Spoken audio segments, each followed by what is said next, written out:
everybody. Welcome into Talking Fitchburg on this Friday, June 25th, 2021. I'm Jeremy Crosby. Hope you had a wonderful day. Glad you're tuning in with us tonight on this Friday night of Talking Fitchburg. I got a great show coming up for you today. We got to get right to it because I've got some great guests lined up for you. We're going to revisit our pool safety as you head out and try to make something of this weekend. Want to make sure you stay safe as you head out for swimming. We'll have some pool safety tips coming up for you in our digest. Plus, we'll check in with the Fitchburg Police Department on an update from Chad Brecklin, our current police chief, but soon will be transitioning to city administrator. We'll get an update from him in just a little bit of time. First, we do turn our attention to the headlines, and we're starting with the North Fish Hatchery Road. There'll be a traffic switch. That's starting on Monday, June 28th. So here's what it says. North Fish Hatchery Road from Brendan to Traceway.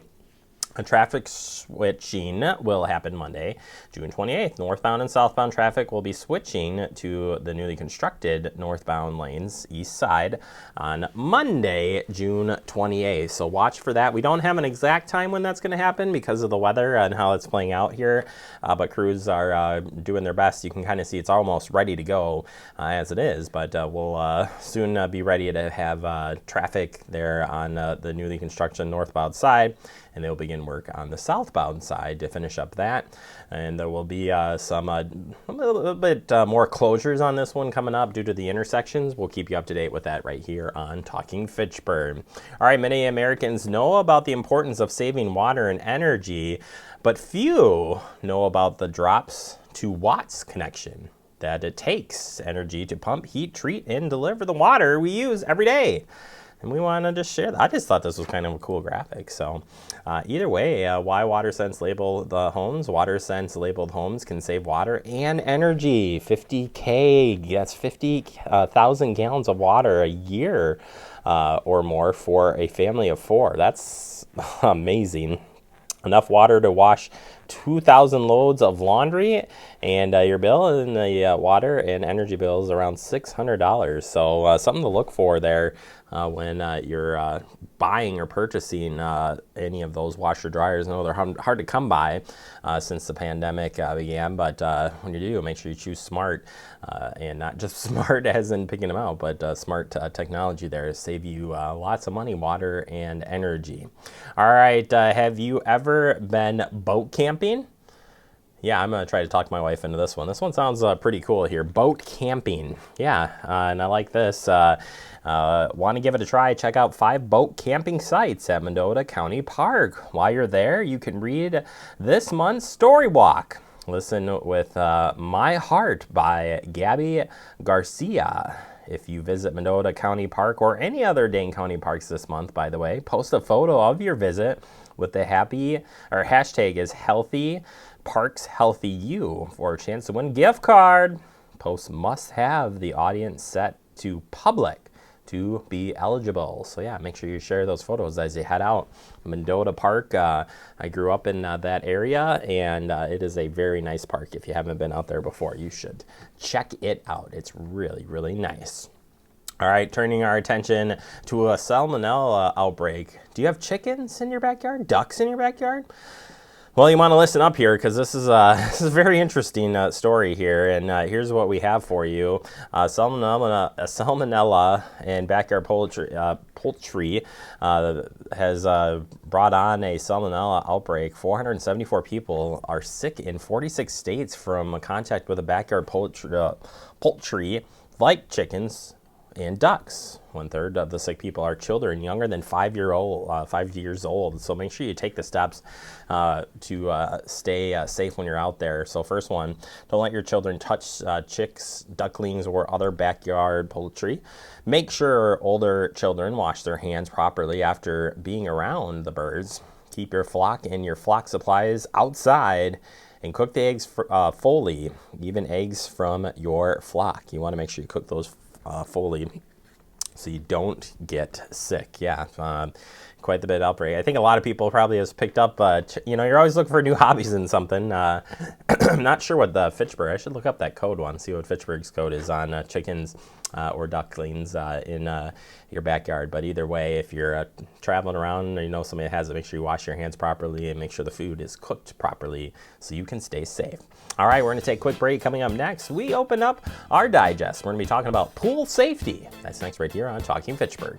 We're exercising at the Fitchburg Senior Center. We do aerobics, balance, strength training, posture. We want you to stay healthy and strong and exercise. Keep on being fit.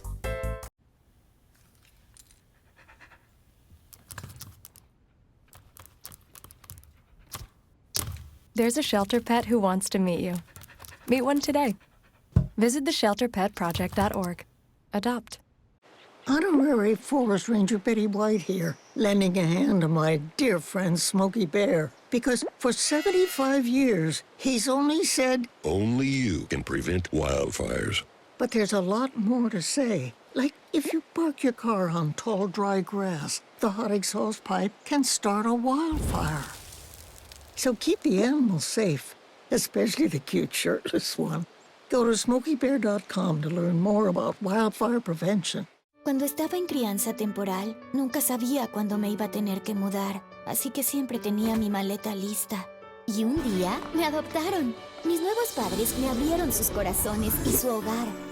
Ellos me cocinan mi desayuno favorito todas las mañanas. Mis padres me llevan a viajes que jamás pensé podría ir. Me dieron un hogar y una mejor excusa para usar esa maleta. Mis padres no son perfectos, pero son perfectos para mí. Some chores you dread. You do them, but that doesn't mean you're happy about it. Then there's registering with the Selective Service. If you're a young man turning 18, the law says you have to register. It'll keep you eligible for college loans, government jobs, and training, and it only takes 2 minutes, which makes it not only your most important chore, but the easiest. When you turn 18, register at sss.gov or the local post office. Welcome back into Talking Fitchburg in the digest. Today we're going to be taking a dive into pool safety. That's right, we want to make sure you stay safe as you hit the pool, beach, or wherever you're going to go to enjoy some swimming. And we know a lot more people have been swimming since the pandemic started, and we want to make sure that you stay safe. So pay attention. Here's some safety tips. It is extremely important to wear a life jacket because it can save your child's life or even your life. If they were to fall in the water without your, without you seeing them, like they have a better chance of getting out of the water again, having their life jackets on. There are many different kinds of life jackets. Some are like meant more for recreational, like in the pool, and some are meant more for being on a boat, and if something were to happen there, it can be more life-saving to wear the right kind of life jacket. It can save your life.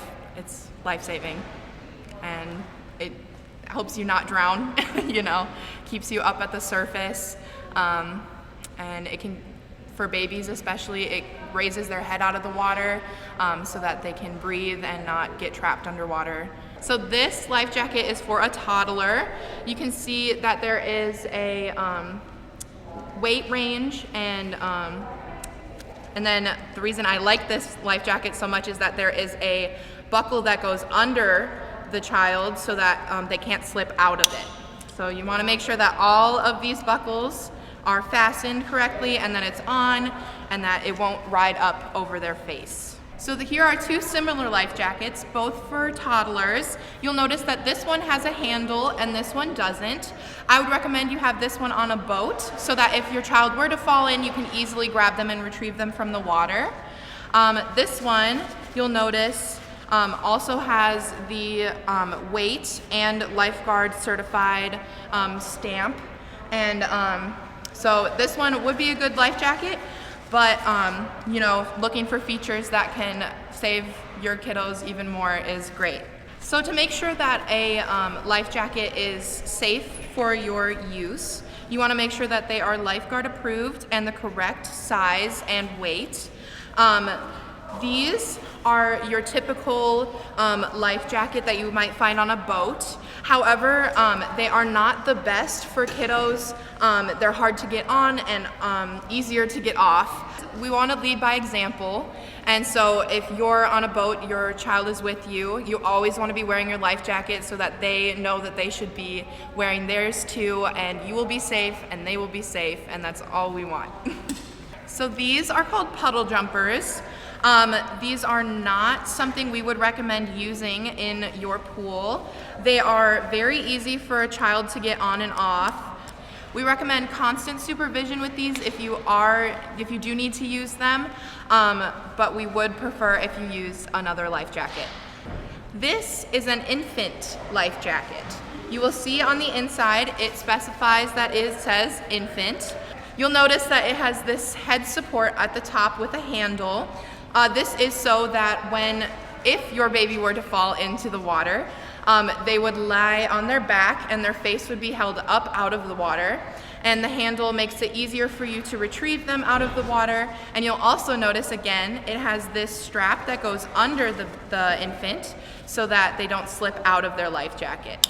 So the first thing you want to look for is that your life jacket is Coast Guard approved. There's a little symbol inside the jacket that will tell you whether or not it is approved. And then you also want to make sure that the weight is correct for whoever is going to be wearing this life jacket. You also want to make sure that there are clips that fasten together and are secure. And then you also, if possible, you want to have this leg strap that keeps the life jacket secure to your child. And then if possible, you also want to have this handle. This can really be a great thing to have in a situation where you and your child fall into the water and you get separated. You have a place to hold on to them so that you can keep track of them and make sure that they're okay.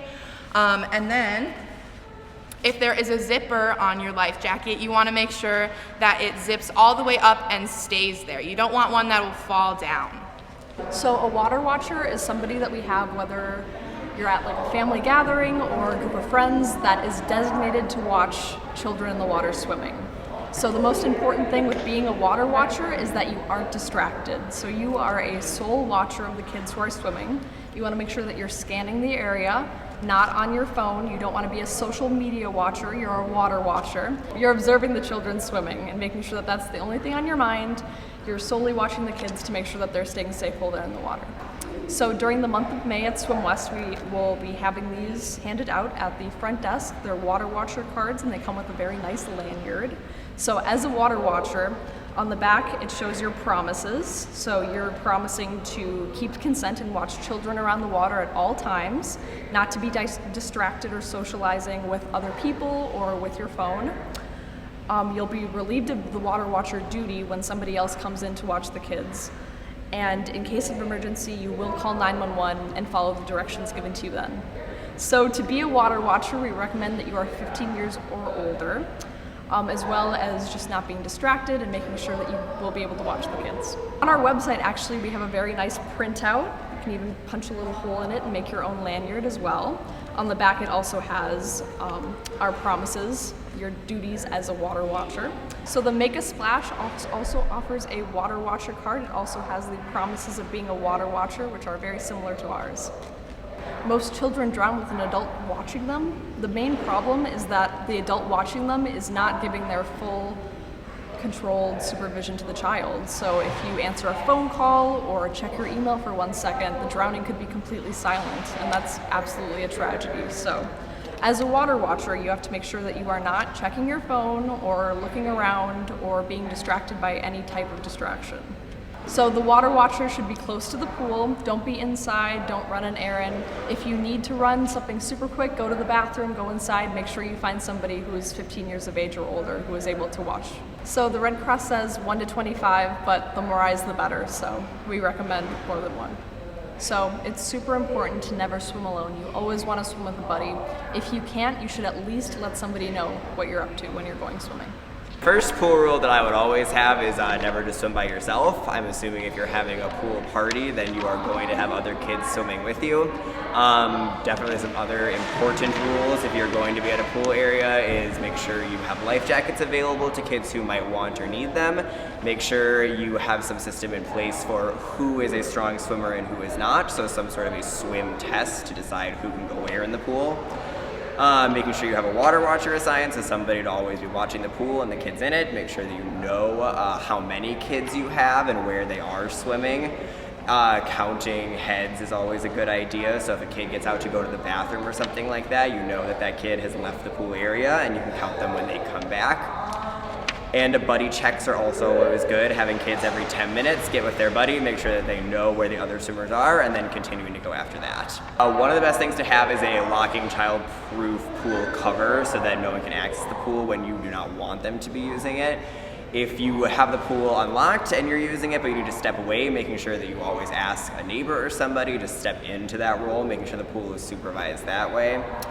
Other good things to know are always to have a cell phone near the pool so that if you did need to dial 911, you'll be able to do that, and making sure that not just the adults present, but also the kids understand what would constitute an emergency, what the emergency number is, and when you would call the emergency number, so that not just the adults are being safe, also the kids are able to take an active role in that. So basic maintenance of your pool cover, you obviously want to keep people off of it so that the longevity of your pool cover is not affected.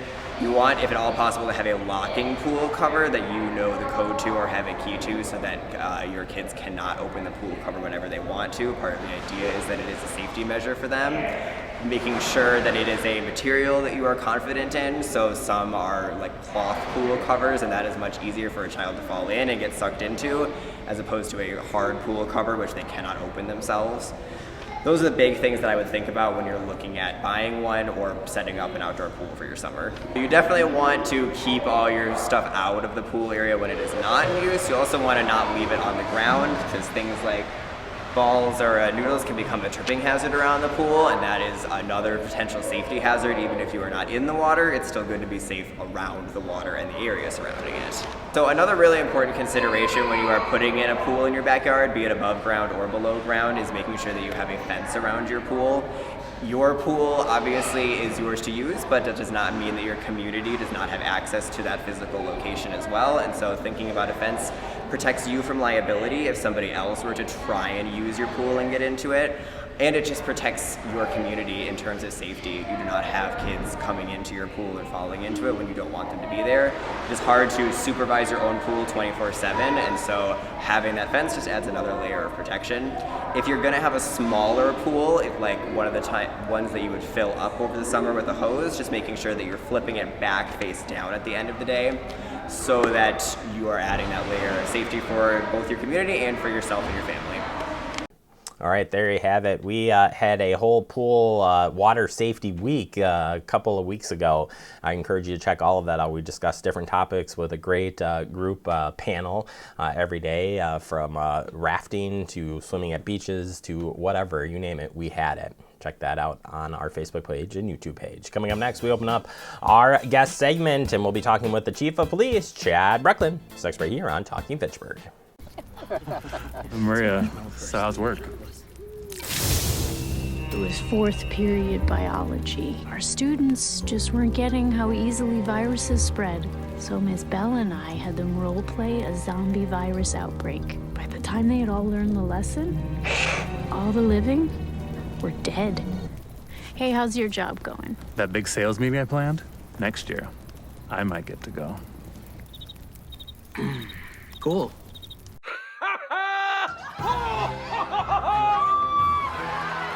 Give your town a reason to celebrate, because every Goodwill item you bring home brings job training and more to your community. Goodwill, bring good home.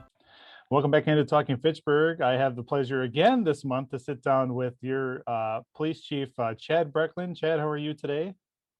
I am very good, Andrew, and I'm beginning to think that Jeremy is starting to avoid me now that we're in consecutive months where he has had you fill in, which I'm perfectly fine chatting with you. Yeah, well, it's his loss, I guess, right? We There you have good conversations, and he's off this week a little bit, so I do what I can to fill in when he's gone. I've actually have several interviews I've done this week now, so you'll see a lot of me on interviews within the next month. So That's good. it happens. It's okay. I'm okay with it.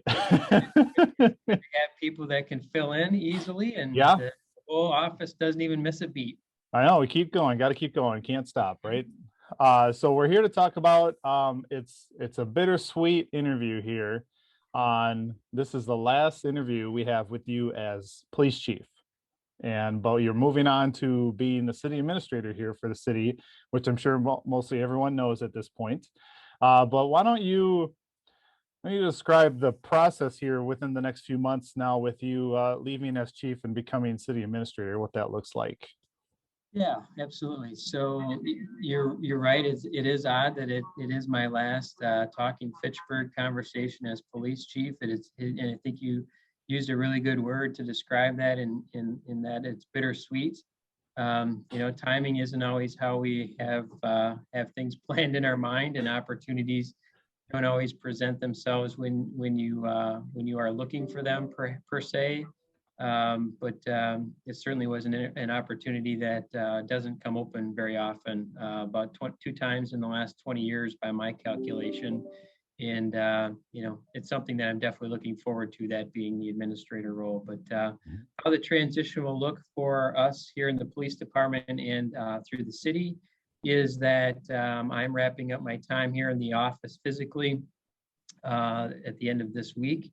And I'll be taking a little bit of time off. I had some pre-scheduled time off that I was planning on using anyway.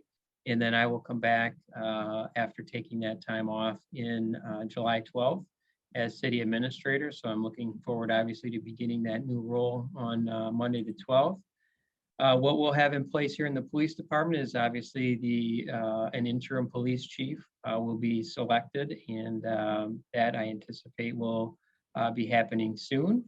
And the department will be in good hands of that interim police chief while new police chief is being sought.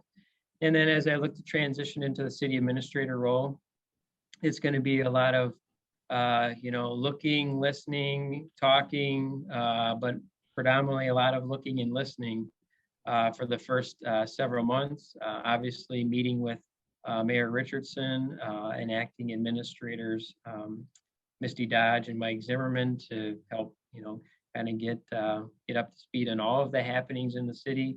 Been fortunate to kind of get sprinkled into a few things here and there over the last couple of months. And obviously being a longtime city employee, I've got a good relationship and connection with many of the folks that I'm going to continue to work with. We'll be looking obviously to build upon those relationships and connections. And I'm familiar with a lot of the challenges and opportunities that the city is already embarking on. So I think that'll help make the transition hopefully as smooth as possible.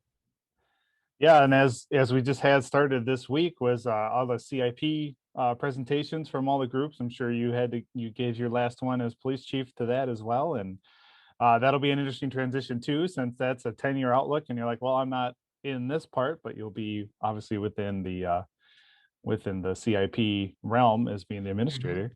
And then you'll be pretty much thrown right into budget time, I'm sure. So you get to see your first budget as city administrator pretty quick out of the gate there. So yeah, absolutely. Like I said, the timing is never good on some of the stuff. I think in an ideal world, the police chief would be leaving after the budget process is done. That would allow a new chief to kind of get settled in before they had to start the budget process. But I will, mention that, it seems like the city is always in a budget process between CIP and operating budget, and I'd be happy to share that with Misty, those thoughts that it seems to be a year-round process anymore. Yes.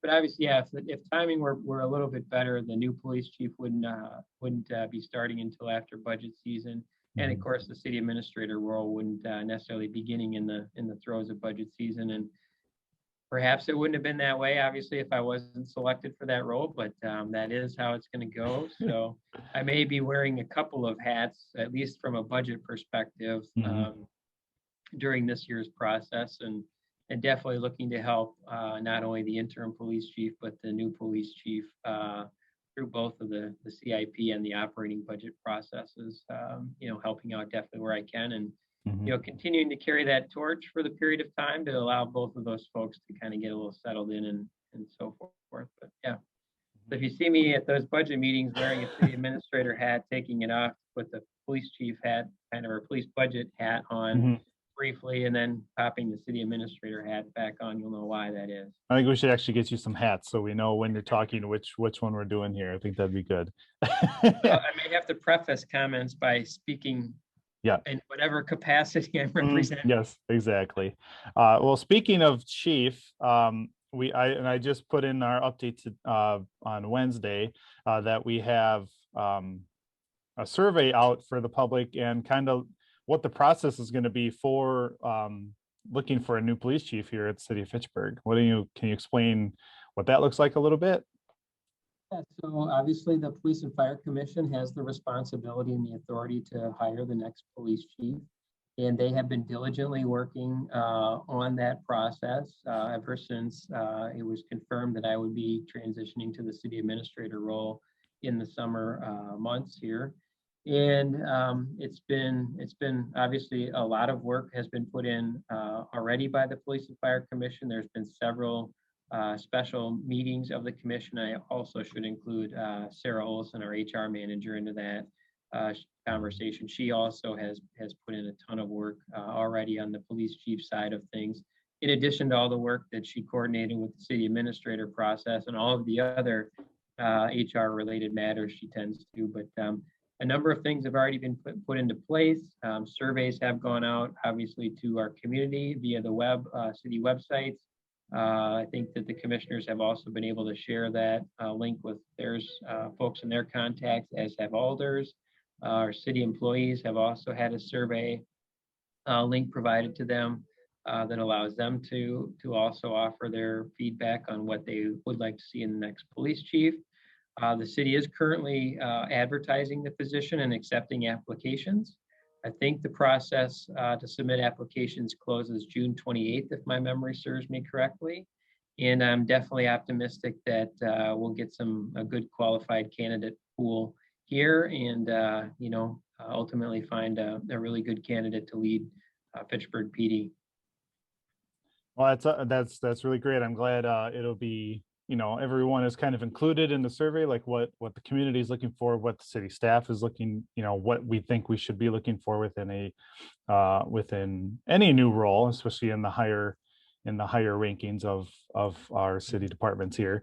And that's good to hear. It keeps moving forward nicely. And again, it's the last interview with you, but it's not the last interview with you, Chad. Like, I know we'll keep seeing you obviously every month, but in a new capacity. Well, hopefully every month. I guess we'll have to ask once you're city administrator if that's good, because we always like having the administrator updates here on Fact TV for the public as well. And again, congratulations for the job, the promotion, and the new look on life here in the job world for you. That's a big transition. So. Yeah, thank you, Andrew. I really appreciate it, and I am looking forward to the new leadership challenge and learning a whole lot more about all of city operations instead of having kind of that exposure to one obviously in depth and maybe a couple of others here with little sprinklings of interaction and in-depth knowledge, so to speak. But definitely looking forward to it, and I certainly hope that I meet everyone's expectations. I think you'll do a great job, and I'm looking forward to seeing you in that role and seeing what the next few years brings as you learn that role, and for the new police chief as well when they enter that role. I'm assuming later in this year. So thank you, Chad, for today. As again, the last interview, I get to see you out instead of Jeremy, so I'll take that as well. And of course, we'll see you back here. We'll see most likely in July for maybe the first update as you as city administrator. Sounds like a plan. All right. Thank you, Chad. And you have a great rest of your day. Thanks. You as well, Andrew. And thank you very much. All right. We're going to take a quick break. We'll be right back. You're watching Talking Fitchburg. We're exercising at the Fitchburg Senior Center. We do aerobics, balance, strength training, posture. We want you to stay healthy and strong and exercise. Keep on being fit. Welcome back into Talking Fitchburg, wrapping up the show for the day. I want to thank all of our guests for being part of the show today. And remember to stay connected with us all weekend long. Have a great weekend, everybody.